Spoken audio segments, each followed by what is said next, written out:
Welcome to Luca is a Billionaire, where the only thing I invest in is your answers. You begin by picking a toolchain that supports NES mappers and an emulator for rapid testing.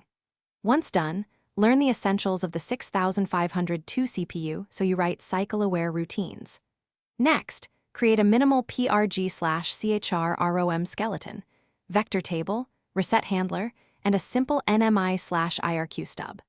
Assemble and load the ROM into the emulator immediately so you confirm the boot sequence runs. This gives a baseline to iterate from and prevents time wasted on later low-level surprises.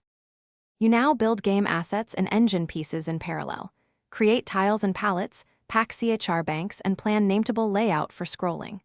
While coding, implement bank switching for larger PRG/CHR and update PPU only during VBlank to avoid visual corruption.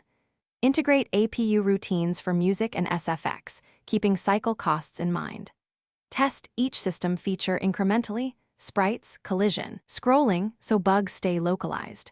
Use emulator logging and save states to trace timing or palette errors efficiently. You finalize by assembling PRG/CHR into a proper Nes file and double-checking header bytes and mapper ID. Then test across multiple emulators and, if available, write to a flash cart or use a hardware adapter to verify behavior on real hardware. Optimize tight loops and sprite DMA to eliminate flicker and create a small README for compatibility notes. If things go wrong, first confirm the mapper/header and VBlank timing. Most display or bank faults trace back to those two issues. Thanks for watching and please subscribe. It's the best investment you'll ever make.